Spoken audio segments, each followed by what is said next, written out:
Today I will be talking about open access to information, which is an essential component of the digital libraries. In fact, it is the open access movement which gave impetus to the institutional repositories. With the rise of democracy, people started believing the universal education will help a lot in the growth of the society. That is the reason the founders of democracy emphasized more on the education.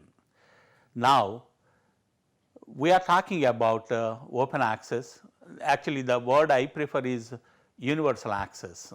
This is essential for the realization of knowledge society.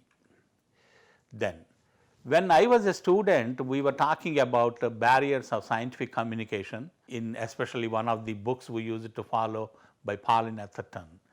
There it is written that language barrier is a huge barrier in scientific communication, and the solution is translation services provided by library science community. Then we have the geographical barrier. Now, with the advent of internet, practically this barrier had been broken down and anybody can access any information in the rest of the world. Then I consider, probably many of you may not agree, journal publishing industry also is a barrier to scientific communication.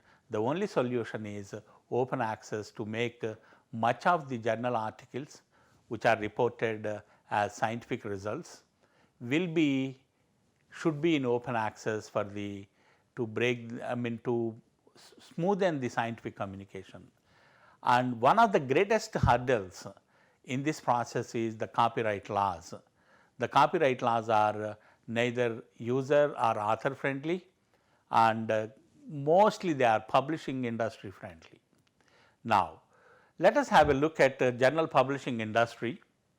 Heavy and escalating costs. Every year they keep on raising the cost of the subscription. Then access restrictions, that means only those who pay can access and read the articles. Then long term bondage, because of the copyright laws, they are tied down to the publishers.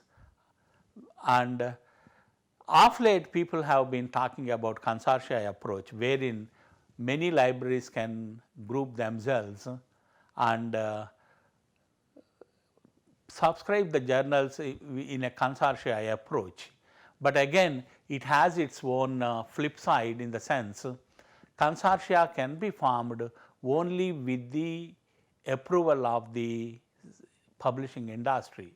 For example, I know that the Indian Statistical Institute, which is a big subscriber to Springer Publishers, we were not allowed to join Infonet and many other consortia which are around.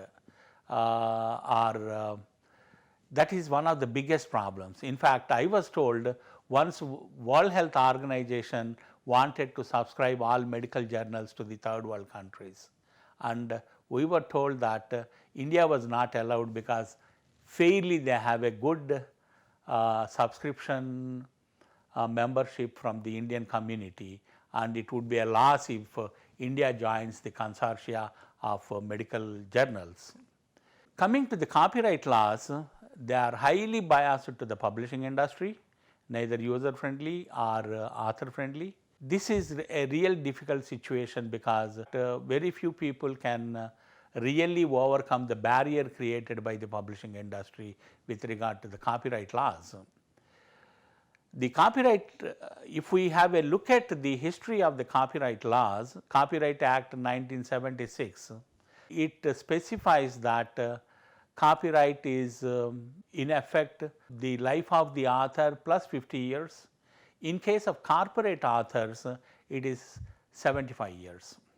But again, sometime in 1998, the copyright laws were extended because the Mickey Mouse was going out of copyright of Walt Disney. So then they changed the laws in 1998 to make it the author's life for plus 70 years in case of individual authors, and in case of corporate authorship it is 128 years.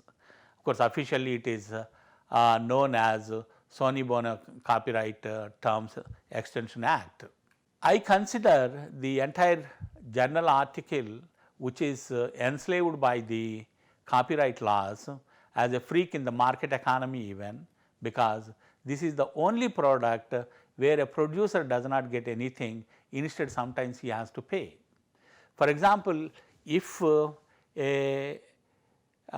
somebody wants to, for example, if somebody makes a safety pin and sold it for 5 paisa, at least the producer gets about 1 or 2 paisa, and mediators get much of the income that is generated out of it. But unfortunately, in case of a journal article, practically authors don't get any money in majority of the cases. In some cases, in prestigious journals, the authors have to pay to publish their article, or sometimes even they say that if you have graphic images and other things, you have to pay for each color image this much, or black and white image this much. That way, instead of getting any money out of publishing, the authors have to pay. Of course, normally many authors pass on the burden to the institute they are working for. So, the rationale is institutes and funding agencies supporting research do not claim copyright. How come the industry, publishing industry, claim the copyright? So, in a way, journal publishing industry does not fund any research, does not pay anything to the authors, pittance are nothing to the editors or reviewers. I know one of my friends who is the chief editor of a journal. I asked him how much money do you pay, do you get rather, for publishing, for being the chief editor of that journal. He says it's about $100 per annum, and you know the journal subscription is $800 per annum. That means he doesn't get even one subscription price for being the chief editor of the journal.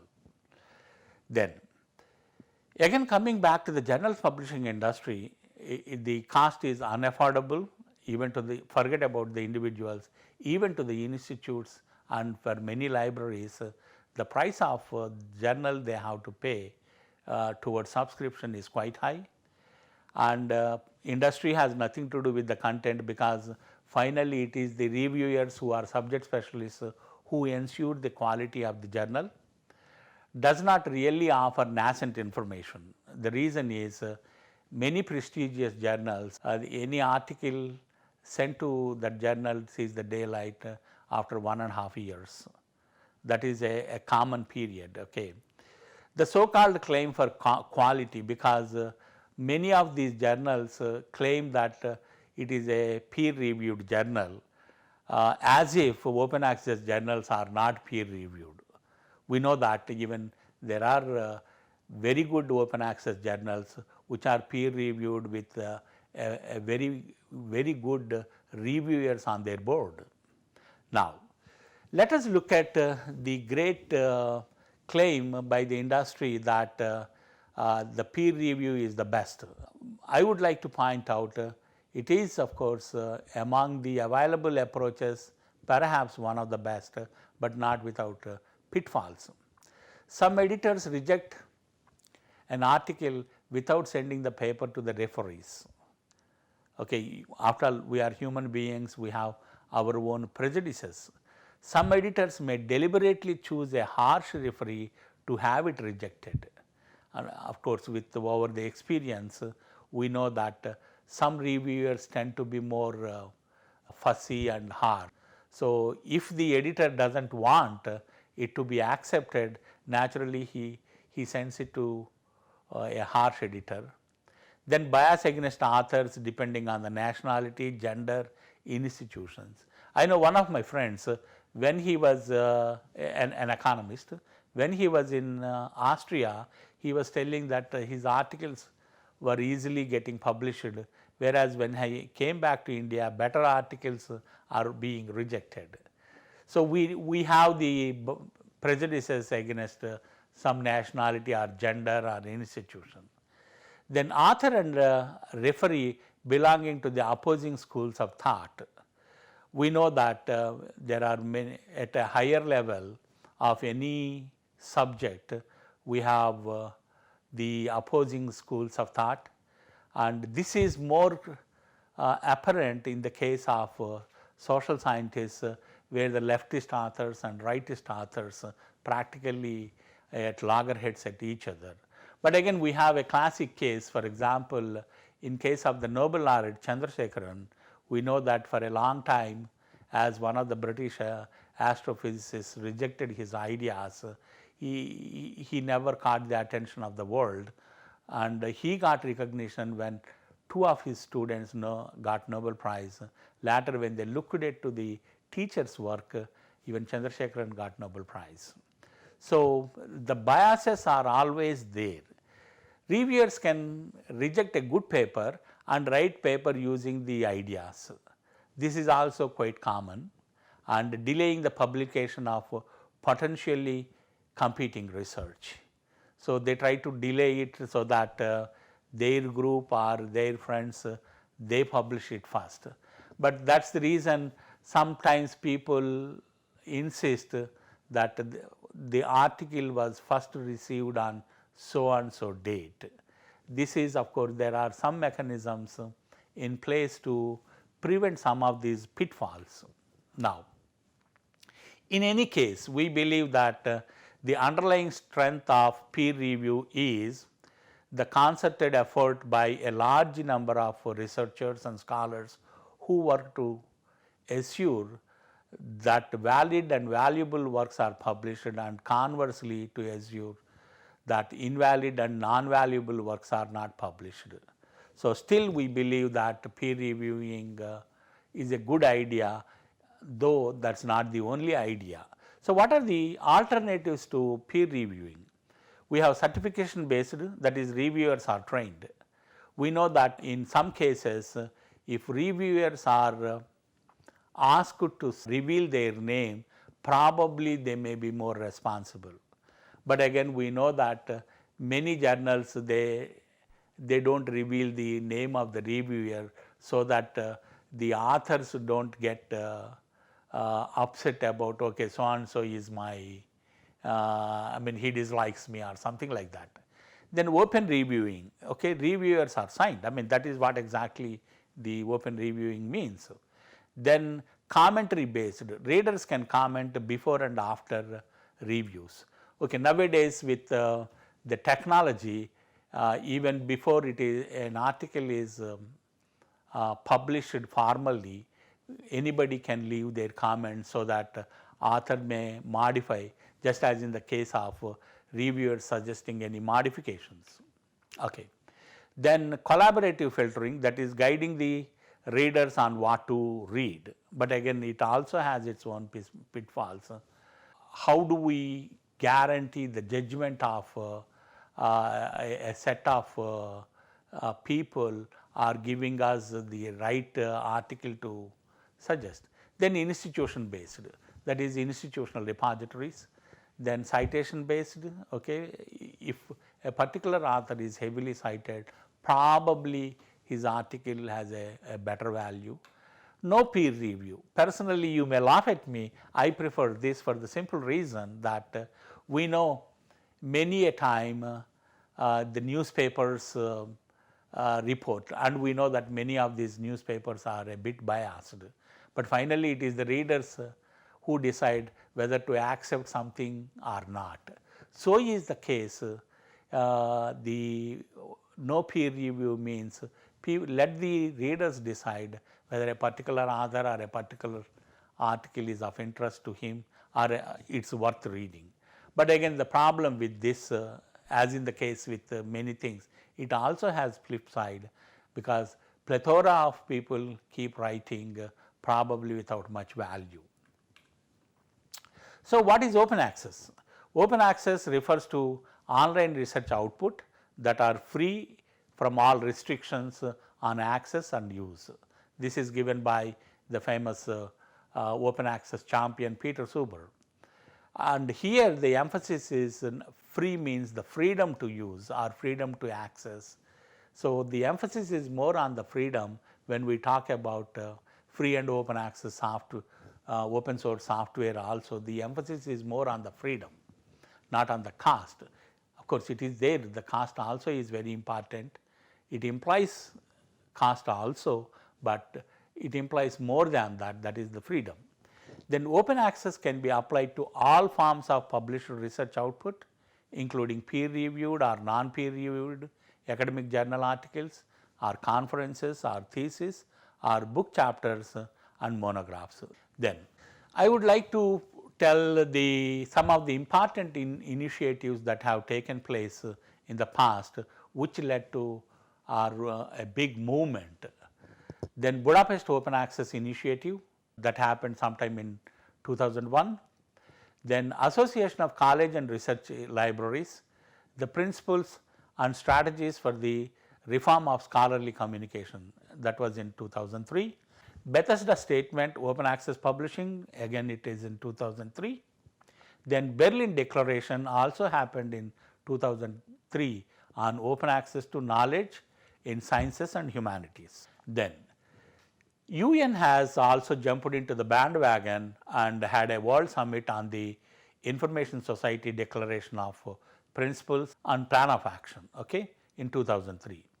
Then OECD Declaration on Access to Research Data and Public Funding, that happened in 2004. Okay.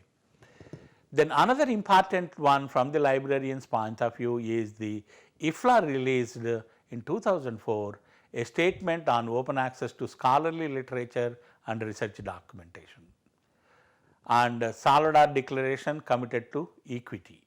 To go a little more about, not exactly an elaboration, about the Budapest and other Bethesda Berlin, the BOAI is a response to the growing demand make publicly funded research free. After all, much of the research is funded by taxpayers' money. Okay. So, the rationale or argument behind it is why, when public money is spent on research, why the publication should not be free. Okay. Why somebody has to own the copyright and somebody has to pay the subscription to access it. Then other declaration, the Bethesda Open Access Publishing, then Berlin Declaration Open Access to Knowledge in Sciences and Humanities. So, some of the organizations that promote open access are the SPARC Europe, then Open Access Scholarly Publishers Association, then you have Confederation of OA Repositories, which is a recent initiative which has become fairly active, and I think they are spreading their wings to the Asian region also, which was started as a EU project. Then LIBR, Association of European Research Libraries. For the success of open access movement, we should have a kind of a two-pronged approach. One is open access journals.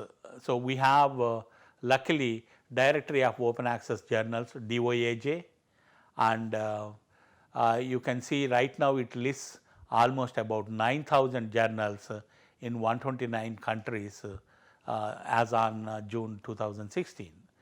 Then of course, one of the best software from Public Knowledge Project, that is OJS, Open Access Journal System, which is being used by many open access journals, and I know even in Sri Lanka, Bangladesh or in India, many people use this particular software, which has lots of bells and whistles to publishing a journal, including blind reviewing, double blind reviewing, and you can do many things with this particular software, and it also supports standards and protocols like OAI PMH, where you can harvest the metadata from these journals. Then open access repositories. One is the journal side, the other is on the repository side. We have a registry of open access repositories. This is opendoor.org, and it lists about 3,000 repositories as on June 2016. Another site is openarchives.org. Then University of Illinois Urbana-Champaign has another wonderful site called Gata-Grainger. The software for digital repositories is, of course, many of you must have known DSpace, ePrints, Fedora Commons, which are fairly powerful software in establishing institutional repository. Then, what are the strategies for open access? Institutes, learned bodies should initiate OA repositories and publish OA journals. That is important. And researchers should be encouraged to publish in open access journals and submit to open access repositories. Then government and funding agencies should mandate publishing in OA journals. In fact, I know that European Commission, whenever they sanction projects to a group of scientists, they mandate it that the publications should be made available in open access journals. So, there should be a national policy with regard to scientific publishing. So, key players are government, heads of institutions, scientists and research community, and library and information people. So, lastly, I would like to emphasize on open mantra, which is my own idea, that is provide open access to information through open access journals like the journals in DOAJ and institutional repositories. In the course of time, you will know that India has contributed a lot many institutional repositories, and of late we are talking about open data repositories. That is, whenever scientists publish an article, obviously many of the publications depend on the data they collected, whether it is experimental data or survey data. And nowadays, with the rise of open data repositories, people are expecting the data should be published so that it can be verified and, more importantly, reused and reinterpreted. Then, of course, to promote the open access learning, we need open source, open access to courseware, that is e-learning objects in the form of MOOCs or anything. So, whenever we provide these information through journals or repositories or the courseware, it should follow the open source software, and more importantly, it should follow open standards. Open standards are very, very important in the sense for long-term preservation. It is always a good idea to avoid proprietary standards. If the content is in open standards, in future, even if a particular format like LibreOffice or some format or JPEG images are outdated, they can be transformed to newer format without paying any royalty to the proprietary, in case of proprietary formats, where the format is copyrighted by some company or industry. So, that is the reason it is similar to that of open access journals or journal articles. See, the formats are also should be open standards. Okay? That is that's why I believe to promote open access to information, open mantra is very, very essential.